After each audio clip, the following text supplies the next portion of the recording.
Hello and welcome to the Rodgers Brief for July 2nd, 2023. I'm Adam Rodgers. Thank you for watching and thank you for listening. Happy Canada Day to everyone. I hope everyone had an enjoyable Canada Day celebration. Get some fireworks and other fun stuff, some barbecues on the go. So that was always a good time to celebrate. I want to make a little programming note. I'm going to be taking a break for at least from regularly scheduled weekly Rodgers Brief broadcasts and videos for the summer. I'll come back certainly on a weekly basis starting in September. And if anything big comes up, any major cases or other stories that I think deserve a little bit of commentary, I'll certainly be back with a video talking about whatever that may be. But for now, I'm going to take a break, enjoy the summer out on the ball fields and just beaches hopefully, and do some camping and a little less pressure to put out these weekly broadcasts, which takes some time to put together if I'm doing a good job. This week I'm going to do maybe a little shorter one. There's some cases out of Nova Scotia, three that were decisions that were released this week that I think are important and bring to your attention. And then there was a really, I think, important case out of the Supreme Court of Canada this week, the government versus Basque, talking about driving prohibitions, which is something that happens every day in courts across Canada. And then talk a little bit about the big case out of the United States this week. The U.S. Supreme Court struck down affirmative action programs at both Harvard and the University of North Carolina. So that's generated quite a bit of controversy in the United States, so I'll come back to that. So the other thing I'll just point out, people are looking to hear about my book, Post-Atheist 21st Century. Had a great conversation with Jordan Bonaparte from the Nighttime podcast. Jordan was kind enough to agree to do a sort of an interview and moderate a discussion with me on the book and talking about some of what's in there. And so it's just under an hour long. You can either watch the video or listen to it as a podcast, and hopefully people find that interesting and encourage people to buy the book and hear the rest of the story. So, okay. This week in legal decisions out of Nova Scotia, actually maybe I'll start with the Basque case out of the Supreme Court of Canada. This was a big decision emerged out of a case where, and this happens all the time, where a person is convicted of impaired driving and they get a 1-year driving prohibition. It's the minimum driving prohibition. Well, sometimes, a person is charged with, driving under the influence, and their plea date is going to be a month down the line. Well, there may be disclosure issues or something else that prevents that plea from being entered at that first plea date. There may be negotiations going on, who knows, and sometimes it may take a few months. And then the person may plead not guilty and set that trial date for 6-8 months down the line. Well, by the time a person either changes their plea or is found guilty, they may have gone months, 6 months, a year, more than that, without a driver's license. The police will take away your driver's license right away. There'll be a 3-month prohibition period, after which you're supposed to reapply for it. But if you have a trial pending, anyway, almost all the time, what happens is the person doesn't drive, and then they get to their trial, and if they're found guilty, then they get a 1-year driving prohibition, which is the minimum, which starts at that time. Well, the Supreme Court of Canada has said now, this woman, Basque, is 21 months without her license, that was essentially the equivalent of if you were in custody pending trial and you were sentenced to time in custody, well, you get credit for the time served. It always seemed intuitive and made sense that the same would apply to a driving prohibition, but that's not the way it was working. Well, now the Supreme Court of Canada said that is the way it is going to work. And so you get credit for pre-trial driving, pre-trial custody effectively of the pre-trial driving prohibition. So in her case, she had already served the 21 months. She had already served the year minimum, plus some more. And so effectively, when she was found guilty, that should have been the end of it, and her driving privileges were restored or restorable going through the motor vehicles process after that. So a significant case that's going to have a major effect on driving prohibitions across the country.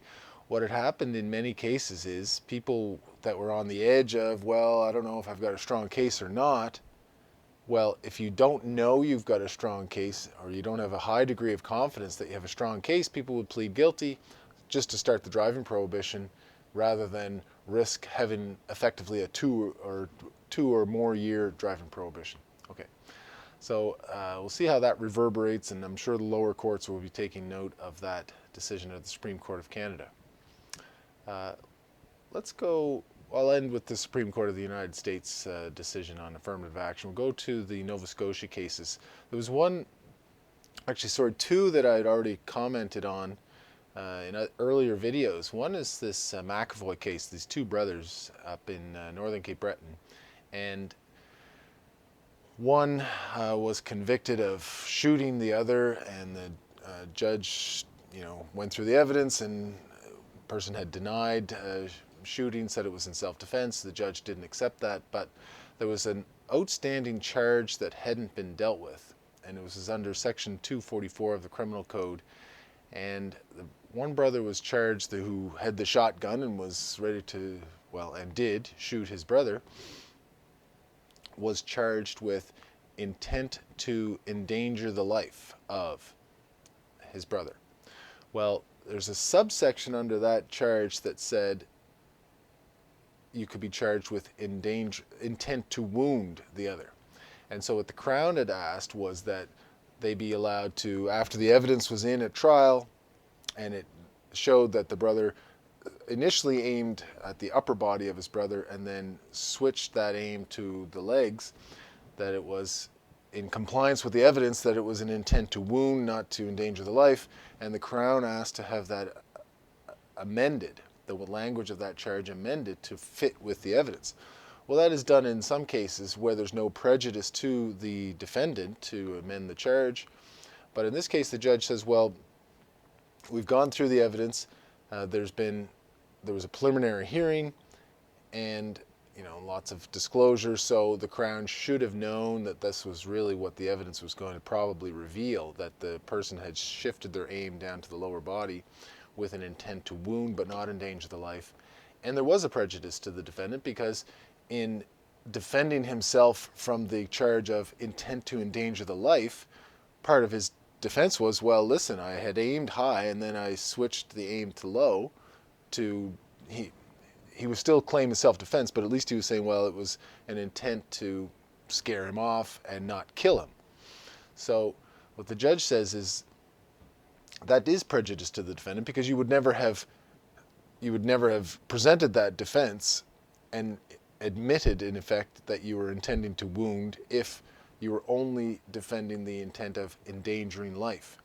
So that the judge did not allow the amendment, and then the defendant was found not guilty of that. So that disposed of that charge. Anyway, he was already charged with assault. I think it was assault with a weapon, assault causing harm. So this was not a side charge, but an additional charge to the other charges to which he had already been found guilty. All right, another case. This was a family law case I've discussed before. It was Weigel versus Kendall, and this was a situation where the mother was looking to move with the child from Halifax to Ottawa. The mother was getting a promotion, and generally felt that with her career and some family members up in Ottawa, that it was going to be better for the child to move there. The trial judge agreed and allowed the move. Father appealed to the Court of Appeal, and the Court of Appeal stopped it and said that the child, who's turning 5 and ready to move to school, will start school in September, was going to have to go back to a retrial. They have not said no to the move, but effectively by sending it back to trial have blocked the move. Part of the commentary and the trouble with the original decision was what they call a double bind dilemma. And the question was asked of the mother, well, if the judge doesn't allow you, if the court didn't allow you to go to Ottawa with the child, what are you going to do? Because the court doesn't care really if the parents move, they only care if the child is going to be moved. And whether that's the decision, is it a good decision for the child to move? Well, in this case, they say, well, the child's going to, the child could move in the judge's original decision. The Court of Appeal is saying that the child cannot move. But the question was asked, well, of the mother, are you going to move to Ottawa if the court refuses? And the Court of Appeal commented on that the judge, trying to make some clarification on what can be asked. Because the legislation says in the Parenting Support Act, this is provincial legislation, that you shall not ask whether the parent would still move if the child can't go with them. The Divorce Act, federal legislation, says that the court shall not consider. And so there was some question as to whether those two things were different questions. Because in the case, I think the mother raised it without being, the court wasn't inquiring as to whether she would move, but the mother in presenting her case said that she would not go to Ottawa if the judge didn't allow the child to move. And so a lot of the commentary was on that dilemma. And really, so you're not supposed to ask, because that would put the parent in a difficult situation, and the decision is supposed to focus not on the parent's job prospects and all that stuff, except to the extent that it affects the child's best interest. All right, so that's going back to a retrial with this new framework that the court has outlined, and the mother will not be asked whether she is still going to move to Ottawa despite the child, well, whether or not the child can go with her. All right, so that was the second case. Third one, I guess I have talked about this before. This is the Nova Scotia Civil Liberties Association versus the government, and this was to deal with the highway blockade ban back when the Freedom Convoy, Truckers Convoy, however it's defined by various people, was rolling into Ottawa. There was a highway blockade ban instituted in Nova Scotia, preventing the parking blockade of any major thoroughfares, including the border between Nova Scotia and New Brunswick. This was instituted in January 28th of 2022, and then in February 4th of 2022, there was a road blockade ban, effectively banning the blockade of any road in Nova Scotia. And so there's two questions that the court had to consider. First was whether the Nova Scotia Civil Liberties Association had sufficient credibility and a number of other factors for the court to give them public interest standing. Okay, normally you have to be, you would have had to have been given a ticket under the highway blockade ban, under the Emergencies Act, for violating something in order to get to court. What the Civil Liberties Association was saying is, well, we're representing civil liberties, and this, in a vacuum, effectively was, unconstitutional, anti-charter ban on freedom of association and freedom of expression, and therefore it was improper and unconstitutional.